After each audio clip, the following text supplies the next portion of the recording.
Wife of 5 years cheated, and now I feel absolutely nothing for her. Nothing. And that scares me, with updates. Here are the main points. My wife, 34, and I 32.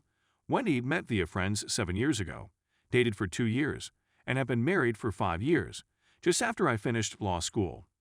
For the first 2 years of our marriage, I worked as an associate at my firm, putting in 60 hours a week. That hard work has paid off, and I'm doing well professionally. Wendy was a teacher at a private school before we married, but she resigned to pursue her master's degree in education, and is now enrolled in an educational doctorate program while working part-time. This was a bit of a financial burden since I wanted to pay off my college debts as soon as possible, but we made it work. When we first began dating, my wife was using an ancient laptop. It was in a box in a closet, which I discovered. She said that it had crashed and would no longer function. I plugged it in and attempted to turn it on. Nothing. Wendy took photographs of everything when we first met, especially selfies of herself with others. I ripped out the hard drive and went through it, knowing she had some images of us from that period. It seemed to be okay.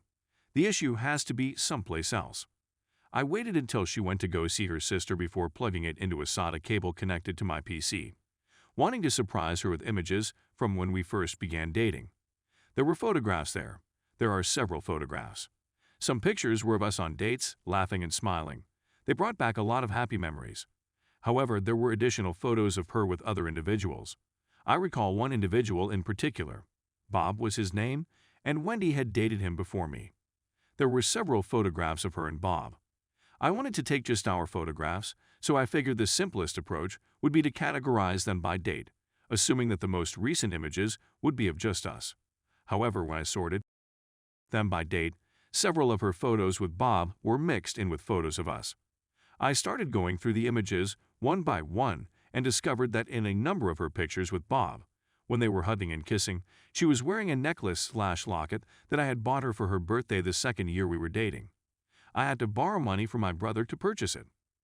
When I looked at the dates on the photographs, I saw a pattern. When she went her mother's home, or her sister's place to offer me peace and quiet on days and weekends, when school demanded my complete attention, she was up with Bob behind my back. I was enraged. It seemed like though fire ants were gnawing on my head, heart, and intestines. I was about to smash through the barriers when something broke and I felt numb. I started seeing and thinking in very cold, analytical ways. I transferred all of her photos, not just the ones I'd seen, on a flash drive. I packed a suitcase, got some suits, took the thumb drive, and drove across town to stay with my brother. I left her laptop hard drive into my PC, with a photo of her kissing Bob displayed on the monitor. The only reminder I left was a sticky note with an arrow pointing to the necklace/locket. When he called me from her mother's home, assuming that's where she was, but I didn't respond. It wasn't until a few hours later, when she likely returned to our apartment and saw the image on the display, that she bombarded my phone with VM and messages. They were all disregarded by me. I previously discussed separation and divorce with another associate in the family law section. We don't have any children or real estate since most of our money was spent on repaying my student debts and paying for her schooling. My company has wrapped the wagons around me, so her calls are routed to VM. She is not permitted on the property. Security already turned her away. Wendy found me at my brother's home, but he told her over the phone that if she came over, he put his Dobermans on her. He said she was yelling, weeping, and pleading over the phone. It did not make me sad or pleased in any way. I didn't feel anything. My marriage has ended. That's something I've accepted. But it's been 2 days and I'm still not feeling anything. There is no discomfort. There is no rage. Nothing.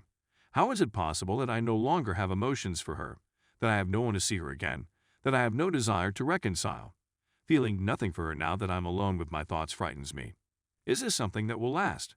Is it possible that I'm still in shock? Is it permanent that I'm broken? On the plus side, I've never seen clearer answers in my instances. Story 2. My, female 32, husband, male 35, asked me for a paternity tests. We did it, and now I don't know how to go on. We've been married for 5 years and have been together for 8. The pregnancy had been planned.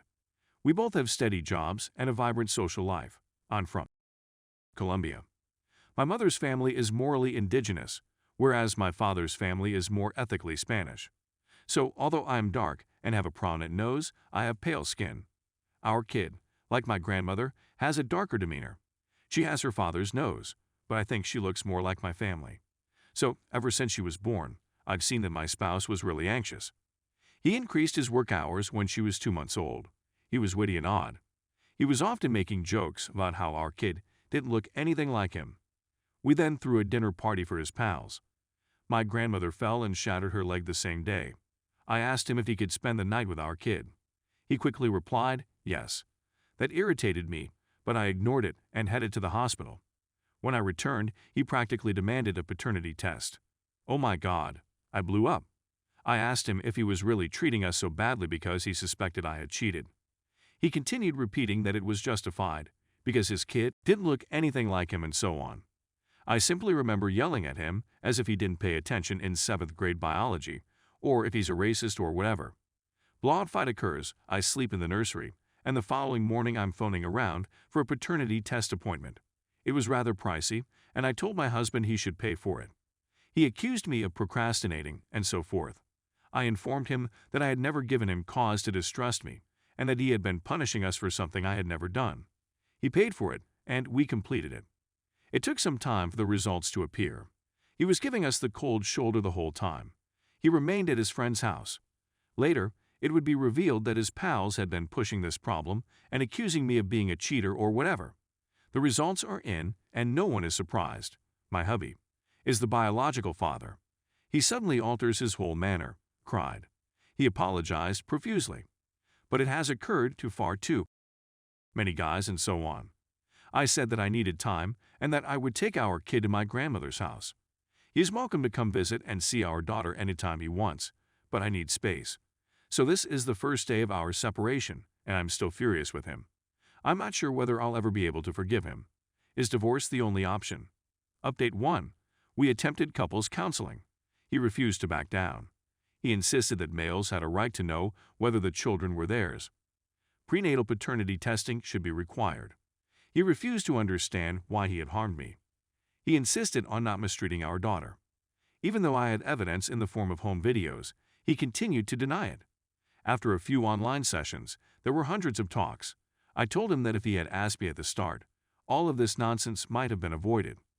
The icing on the cake was discovering his Reddit feed, which was all MRA trash, on getting divorced from him. Update 2. He began giving the whole globe a totally distorted account of events. I told him I'd been having an affair and blew out on him when he demanded a paternity test. My father, too, believed him.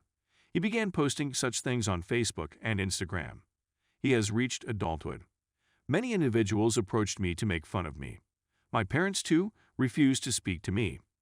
The folks that contacted me received the true account of events, which I also informed my parents about. I showed them video evidence of my spouse abusing our daughter. They apologized, but I told them I wasn't ready to forgive yet.